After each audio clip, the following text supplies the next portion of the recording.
What's going on, fitness family? We're back again for another episode of Fitness Facts with Fred Biggie Smalls. We've been doing this business for 20 years, helping individuals achieve the results of their dreams for a very, very long time, and I'm hoping my tips can help you achieve the physique of your dreams.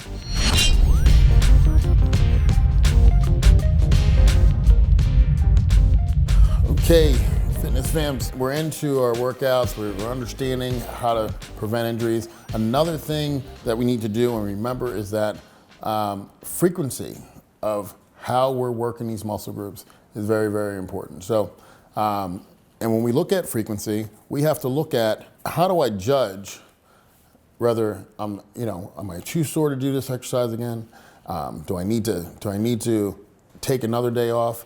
And a good indication is this: if you work a muscle properly, thoroughly, and you break down enough tissue, you're going to be pretty sore. What I say is, typically, we don't want to be sore for more than like 72 hours, 48 to 72 hours. Any more than that, you probably did a little too much.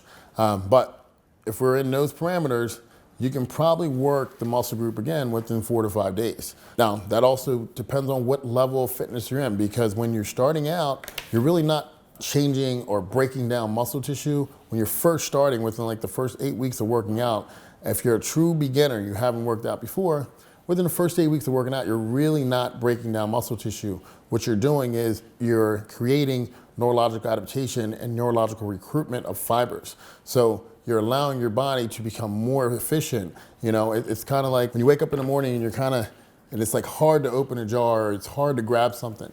That's because your mind's been asleep and your body hasn't been working those muscles. So what happens is the more you squeeze your hand, the more you grip, it's like within the next 15 minutes, you're significantly stronger than when you first woke up. It's the same thing that's happening is workout to workout, you're gonna become significantly more effective at recruiting muscle fibers because your body understands what you're trying to do. A common mistake that most beginners make is they continually go in over and over and over again because they're not feeling sore. Well, the reason you're not feeling sore, like their joints that feel sore, like they'll feel soreness in their elbows and in the inner part of your arm and stuff like that, but you're not gonna feel like true muscle soreness at first unless you do way too much. And then what happens is the curve becomes too extreme. If we do too much to the muscle, then by the time the muscle recovers, you haven't been able to make any gains, right? Because you broke yourself down so much that by the time you recover back to homeostasis, your body has lost that window of time to really make change or make improvements, which is also the same thing. If you wait too long to work out again,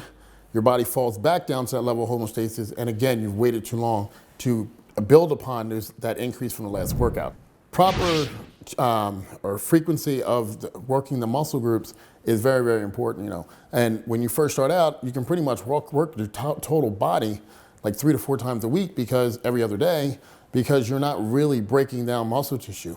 But as you get better with breaking down muscle tissues, it's very important to then at that point at least go to 48 hours rest between working out. As you get more advanced, we need more volume to create change. So what's happening is now that same 12 sets used to work for your shoulders or your biceps or your triceps, whatever muscle group you're working, now you're needing maybe 16 to 20 for the larger muscle groups to effectively create that same breakdown in muscle tissue. So that's going to create change or improvement in your body. So at that point, you may need a little more rest. So I think for advanced, you're pretty safe if you're doing around 5 days rest between.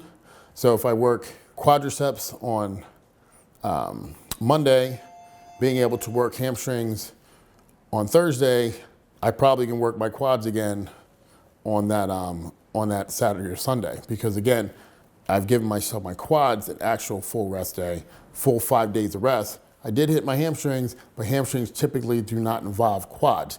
Notice I didn't say I worked my hamstrings and then quads, because typically when you're working your quads effectively and outside of leg extensions, you're also working your hamstrings. So that's why we were positioned that way. So understanding giving your body enough rest. You know, like for instance, a lot of times they say work chest and tris together so that your triceps get enough rest, because when you work chest, you're also working triceps.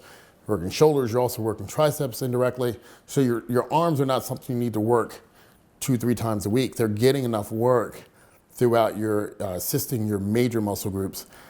Like when you work back, you're also working your biceps, you know, and your abs are actually working anytime you do a compound lift to stabilize you. So, you know, overly doing ab exercise is not necessarily necessary either for the physique aspect of it. In terms of how you look and aesthetically, working abs all the time is really not necessary. Now, if I'm a fighter, if I'm an athlete, yes, because now I need my abs to perform a function to keep me stable, to keep me safe, that's different. But in terms of actual physique development, ab work once or twice a week is about all you need. And in terms of how to pair it up, you know, basically what I look at when I'm creating a workout, I look at what's going to allow me to get the person in and out of the gym within an hour to an hour and 15. Now, that was started because your testosterone levels as a male typically start to drop after an hour, and the focus and ability to be able to create that mind to muscle connection begins to decrease at about an hour to an hour and 15 because neurologically you're just burnt out. But again, that all depends on how you're structuring the workout. If you're doing a powerlifting workout where you got a lot more rest, where you're just doing 3 reps, everything's about strength, strength, strength, it's gonna be different than if you're trying to build muscle and trying to work your body to build the best physique, balance, and higher volume in terms of repetitions, maybe not as many sets, but definitely more repetitions. The workload is different. How your body handles that workload is gonna be different. Bodybuilding style versus powerlifting. So basically talking about a bodybuilding style workout, an hour, hour and a half, hour to hour and 15 minutes is what I'm trying to get people in and out of the gym at. So at that point, I'm looking at, okay, typically 24 sets is what I'm doing, and usually 6 to 7 exercises. That's a good start. Again, there's so many ways to modify that, but that's a good start.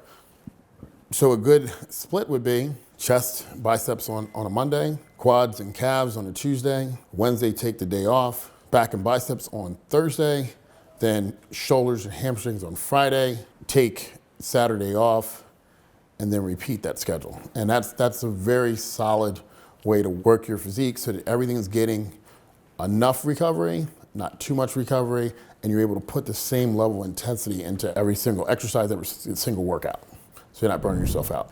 Again, give these tips a try. I'm telling you, you will not be disappointed. You will like the results, and like and subscribe to this page. It's gonna be awesome.